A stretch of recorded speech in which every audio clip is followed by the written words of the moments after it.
गोदी मीडिया के चैनल किसी भी पार्टी के कोई भी छोटे-मोटे नेता को पकड़ ला ले रहे हैं। वो कह दे रहा है कि हमारी पार्टी से तो खड़गे का नाम नहीं पूछा गया, ब्रेकिंग न्यूज़ चल रही है कि खड़गे के नाम पर सहमति नहीं ली गई। खड़गे के नाम पे सारे चैनल में मैं आज देख रहा हूँ। तो ये बेचैनी बता रही है गोदी मीडिया की कि खड़गे का नाम बहुत सही दर्द दे रहा है। मेरी बात से सहमत है क्या संजीव चंदन जी आप? बिल्कुल सहमत हैं। और जो पहली बात आपने कही कि जनता आजीज आ जाती है, तो आजीज तो आती है, लेकिन उसको पॉलिटिकली ट्रांसलेट करने का काम निश्चित तौर पे पॉलिटिकल पार्टियों का होता है। और कई बार तो भारत की जनता ऐसी भी रही है कि कौंद्रिप हो ही हमें कहानी, चेरी छोड़ न हो अब रानी वाला प्रसंग हो जाता है। तो उसको पॉलिटिकली चेतस करने का काम राजनीतिक दलों को करना पड़ता है। संजय जी चले गए हैं, शायद आएंगे फिर। तो दो चीजें हैं, एक तो खड़गे साहब के प्रसंग में और आज के शीर्षक के भी प्रसंग में पार्टली मैं दोषी जी से सहमत हूं, और पार्टली संजय जी का जो अपना विश्लेषण था, जो इंट्रो था, उससे सहमत हूं। पार्टली जो दोषी जी से इस हिसाब से कि निश्चित तौर पे सिर्फ मुद्दे या सिर्फ चेहरे काम नहीं करते, संगठन का बहुत बड़ा योगदान होता है। और तो ये सहमति है। पार्टली इस हिसाब से कह रहा हूं कि संगठन की कुछ कुछ कमियां इंडिया गठबंधन पूरा कर सकती है, ये क्षमता उसके पास है। क्योंकि इसमें कई तरह के, कांग्रेस की जहां कमजोरियां हैं वहां मास बेस पार्टियां जहां जहां जुड़ी हैं, जहां जहां कैडर बेस पार्टियां तो बहुत कम है, फिर भी कम्युनिस्ट पार्टी तो है ही। और मिनिमम दो राज्यों में उसका अपना एक प्रभाव क्षेत्र भी है, और राज्यों में भी उसके अपने कैडर है। जहां वो मुरझाया हुआ भी है वहां भी कैडर है। तो कहीं कैडर और कहीं मास बेस पार्टियां, राष्ट्रीय जनता दल की तरह, जदयू की तरह, समाजवादी पार्टी की तरह, तो वो सब कुछ कुछ कमियां पूरी करेंगे। इसीलिए शाइनिंग इंडिया के बावजूद अटल बिहारी वाजपेयी हार गए थे, क्योंकि उस वक्त का जो समीकरण था, और इसी इसी बिना पे ये बना भी था। तो ये चीजें होंगी, एक एक उम्मीद तो है। संगठन की क्या भूमिका होती है वो राजस्थान में दिख गया, मात्र 2% से हार गए गहलोत साहब। इसके बावजूद की परफॉर्मेंस बेहतर था, वादे बेहतर थे, और अभी वादों का क्या हो रहा है हम आप अभी डिस्कस कर ही रहे। लेकिन जो छवि और चेहरों का प्रसंग है, तो वो भी बहुत महत्वपूर्ण है। बहुत महत्वपूर्ण इस मामले में है कि अब जैसे इस ये जो इनका आना, खड़गे साहब हो या कोई भी दलित चेहरा हो खास करके, तो वैसे में वही हुआ। उत्तर प्रदेश का वो नारा याद करें हम लोग, मिले मुलायम काशी राम, हवा में उड़ गए जय श्री राम। मंडल वन का एक फेज ये हो चुका है। तो काशी राम और मुलायम का मिलने का अर्थ होता है कि ओबीसी जातियों का मिलना। और ये दोनों उस समय उनकी जो राजनीति थी वो एक्सपेंडेड थी। मुलायम सिंह की जो पार्टी थी, हालांकि आज भी वो सिर्फ यादवों की पार्टी नहीं है, लेकिन उस वक्त जो है मुलायम सिंह की छवि और ब्रॉडर थी, शुरुआत हो रहा था उस वक्त। और बीएसपी का भी जो पैठ था, तो उसने इम्पैक्ट डाला। यानी दलित और ओबीसी जब एक साथ आते हैं, तो वो जो 85, जो बिहार के अधिक गणना को भी ले लें, तो 85% का एक लार्जर शेप बनता है जनता का। तो वो तो एक नोशनल एज इंडिया के पास आ जाएगा। दूसरी बात कि अभी बाबा साहब के बाद जगजीवन राम, जो कम से कम कांग्रेस में थे, बाद में समाजवादियों के साथ भी आए, और उसके बाद रामविलास पासवान, काशीराम जी, और मायावती जी को भी साथ लेना होगा। एक पैन इंडिया एक चेहरा रहा है। इन बड़ी पार्टियों से कभी भी 70 सालों में कोई दलित चेहरा प्रधानमंत्री के तौर पर नहीं लाया गया है। कांग्रेस पहली पार्टी होगी जो चेहरा लेकर आएगी। तो नैरेटिव पर फिर से एक मजबूती से, चूंकि सामाजिक न्याय की चर्चा हुई है, दक्षिणपंथी ताकतों को या हिंदुत्व की ताकत को एक अल्टरनेटिव विमर्श तो देना ही पड़ेगा, और वो सामाजिक न्याय का विमर्श है। उसमें दलित सबसे बड़ा चेहरा है। तो वैसे में खड़गे साहब को आप लाते हो। खड़गे साहब ठोस अम्बेडकराइट भी है, सिर्फ सीधे सज्जन आदमी ही नहीं है, ठोस अम्बेडकराइट है। और बाबा साहब के नाम पर एक यूनिवर्सिटी भी वो चलाते हैं वहाँ गुलबर्ग में। मैं एक बार गया हूँ और उनका सारा देखा है, काम धाम क्या सब रहा है। तो वो एक समझा हुआ, सुलझा हुआ पुराना राजनेता है। और जब एक बड़ी पार्टी चेहरा लेख बनाकर आती है, तो पैन इंडिया चेहरा भी बनता है। जब तक आप सामने लाएंगे नहीं, जैसे कामराज ओबीसी नेता थे जो पहली बार कांग्रेस के द्वारा ही लाए गए थे, और उसका इम्पैक्ट फैक्टर है तमिलनाडु में।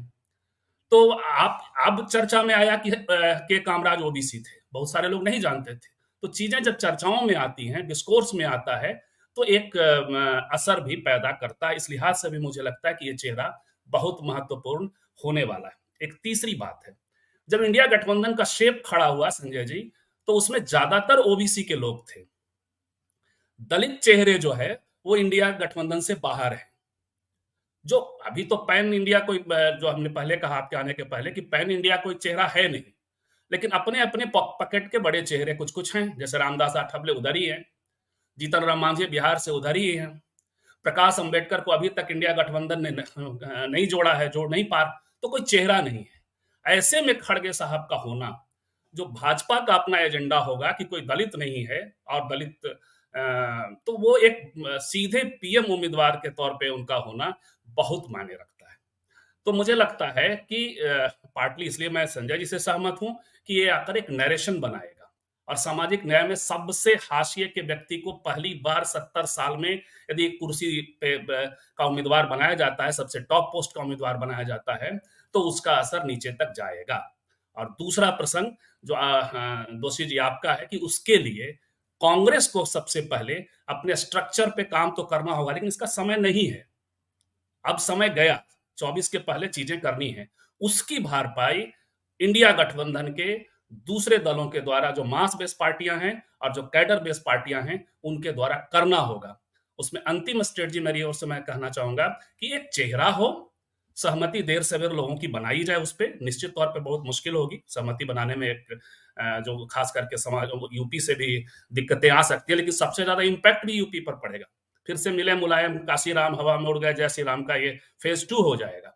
तो काम करने की जरूरत है। यदि काम किया जाए और कायदे से खड़गे साहब के अलावा जो सामाजिक न्याय के चेहरे हैं अपने अपने पॉकेट में, अपने अपने जातियों के भीतर भी उनका बड़ा होल्ड है, उनको भी इंडिया गठबंधन के भीतर चेहरा और एक्टिव होने के स्तर पे एक्टिव करना पड़ेगा। मैं बात नीतीश जी, समाजवादी पार्टी से अखिलेश जी की कर रहा हूं और लालू प्रसाद जी की कर रहा हूं, या तमिलनाडु से ये स्टालिन साहब की कर रहा हूं। संजय जी, एक बात बताइए संजीव जी कि अभी खड़गे जी का नाम सामने आया तो बीजेपी बेचैन हो गई। आज ईडी ने तेजस्वी को और लालू यादव को नोटिस जारी कर दिया है।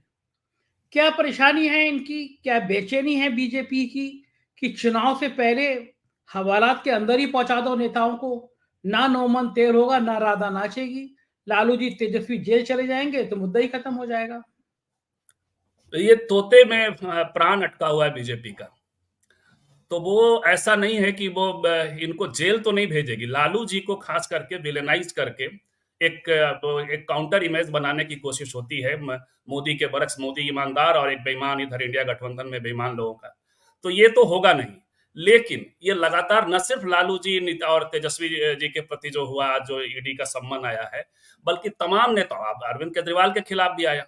तो इनका तो जब जब चुनाव आता है धनंजय जी, ये पार्टी का कैडर, पार्टी का गोदी मीडिया जिसकी आप बात कर रहे थे, जो बहुत बेचैन हो गई है खड़गे साहब के आने से, और इनका ईडी सीबीआई का काम तो करता है, लेकिन ये जेल में डालने का काम कभी नहीं करेंगे। क्योंकि जितनी मजबूती से ये मैसेज गया है, इंडिया गठबंधन के बनने का मैसेज कम से कम अभी तक तो ओबीसी जातियों में था ही था। अब जब आप दलित चेहरा लेकर के भी आते हैं तो पूरी भारपाई हो जाती है। बहन मायावती जी के यहाँ से जो शिफ्टिंग हो रही है, एक हद तक हो रही है, उनकी उनकी क्रेडिबिलिटी बनी हुई है दलितों के बीच, ऐसा नहीं है कि नहीं। लेकिन जैसे ही दलित चेहरा सामने आएगा प्राइम मिनिस्टरशिप के लिए, बहन जी को भी एक बार बनाया गया है, याद होगा संजय जी आपको, लेकिन वो थर्ड फ्रंट की थी। अभी तक कोई मेजर पार्टी ने किसी दलित चेहरा को नहीं बनाया है, तो वो वहां नुकसान होगा। तो इस लिहाज से ये लगातार ईडी सीबीआई तो करेंगे। हो सकता है कि फिर से सोनिया गांधी और राहुल गांधी को भी भेजने की कोशिश करें, लेकिन इनका मूल टारगेट ओबीसी नेताओं को बदनाम करने का रहेगा और कोशिश रहेगी कि उसमें से कुछ लोग टूट करके आ जाएं। जो आप कह रहे हैं कि छोटे छोटे लोगों को पकड़ के, मैं कल से सोच रहा हूं कि गोदी मीडिया के पास क्या शीर्षक होना चाहिए, मतलब क्या हेडलाइन होना चाहिए खबरों के लिए। तो मुझे लगा कि नीतीश जी यहाँ आएंगे, उसके पहले नीतीश जी के मंसूबों पर फिरा पानी, नीतीश कुमार हुए नाराज, निकले बाहर, इन तमाम चीज। भाई 4 महीने बाद, लगभग 3 महीने बाद बैठक हुई है और एक आइस जम गया था। यदि विश्लेषण के तौर पे देखा जाए तो निश्चित तौर पे जो मध्य प्रदेश और उत्तर प्रदेश के बीच में छिड़ा, जो कमलनाथ जी और इन सब के, तक आइस जम गया था। पहली बैठक में तो आइस ब्रेक भी एक चीज होती है। आज आइस ब्रेक हुआ गया और तय हुआ गया कि भाई राज्य स्तर पे आप ये सीट शेयरिंग कर ले, दिक्कतें होंगी तो और एक बार बैठ करके, तो चीजें आगे बढ़ी हैं। लेकिन गोदी मीडिया के पास एक बेचैनी तो होनी ही होनी है कि यदि नैरेटिव के स्तर पे और संगठन के स्तर पे इंडिया गठबंधन में मजबूती दिखेगी तो उन्हें परेशानी होगी। गोदी मीडिया अभी 2024 तक चुनाव मिल करके मोदी जी के साथ लड़ रही है, ईडी लड़ेगी और सीबीआई लड़ेगी। संजय जी।